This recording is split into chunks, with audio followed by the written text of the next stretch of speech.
If your dog's stuff has taken over the hallway, you're not alone. I've walked into plenty of homes with a leash hook, food bin, and muddy towel pile were running the show, and honestly, that's usually a sign the room isn't working hard enough. In this countdown, I'm sharing 16 dog room ideas that actually make daily life easier, cleaner, and a lot better looking. Some are simple, some are surprisingly clever, and the best one? It's probably not the one you'd expect. That spot under the stairs usually gets ignored, and that's exactly why it works. I've tucked a 24-inch bed under there with a low sconce and a washable cushion, and the dog actually settles faster because it feels den-like. Just keep the ceiling line clear, or it gets claustrophobic fast. A built-in crate cabinet looks clean, but the trick is airflow. I've seen people box a crate into a pretty cabinet and forget the vents. Then the dog avoids it because it runs warm and stuffy. Leave at least 2 open sides or a slatted front, and use a 36-inch base cabinet if you want a medium dog to stand and turn comfortably. A cozy corner dog bedroom sounds indulgent, but it's really about giving the dog a place that isn't the sofa or your bed. I like a corner with 2 solid walls, a rug that won't creep, and a bed pushed slightly off-center so the dog can watch the room. That tiny shift makes the space feel safer. A feeding station with storage saves more mess than people expect, mostly because you stop carrying loose bags and bowls across the house. I've built them at 14 to 16 inches high for larger dogs, with a pull-out bin for kibble and a sealed toe kick so crumbs don't disappear underneath. The part nobody loves? Wipeable surfaces matter more than cute tile. A mudroom washing station is where the real dirt gets handled, and I've learned the hard way that a 12-inch ledge isn't enough if you've got a big dog. Go deeper, add a handheld sprayer, and slope the pan slightly so water doesn't pool at the back. It's not glamorous, but it saves your floors every week. In a small apartment, the dog corner has to earn its footprint. I like 1 wall, 1 basket, and 1 vertical hook rail, because anything wider than about 30 inches starts stealing walking room.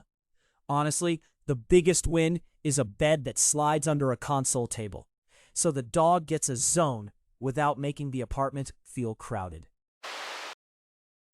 A DIY pallet dog bed area looks easy, and it can be, but I'd be picky about the wood.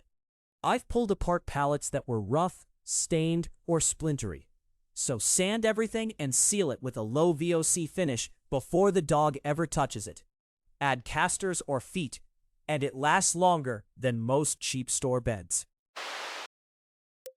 2 dogs, 1 floor, and suddenly the room feels like a kennel aisle. I put bunk beds this low because bigger frames eat up too much wall and make cleanup harder. Keep the lower bed 12 to 14 inches off the floor. Use wipeable cushions, and leave at least 18 inches between levels so nobody bonks ahead. That window ledge gets claimed fast, and I get why. A perch by the glass works because dogs want height and a view, but the trick is depth. I like at least 16 inches of usable platform, plus a low sill guard, because anything shallower turns into a balancing act, not a lounge. The toy bin on the floor is where good intentions go to die. I rank this higher because a real play zone needs open access and a clear reset point, not just a cute basket. Use labeled bins at 12 to 18 inches high, and keep the mess zone near the play surface so cleanup actually happens. Leashes on a counter, collars in a drawer, poop bags somewhere in the car. I've seen that mess 100 times.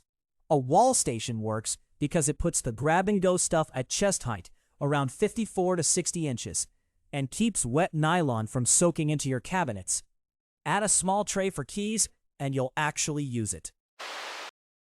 Not every dog room needs a built-in and a contractor. Honestly, the smartest budget corners are usually one rug, one crate cover, and one vertical shelf.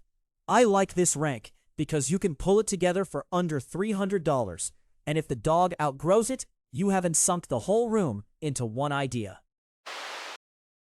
This is the one people ask for when they want the dog gear to disappear, and I get it.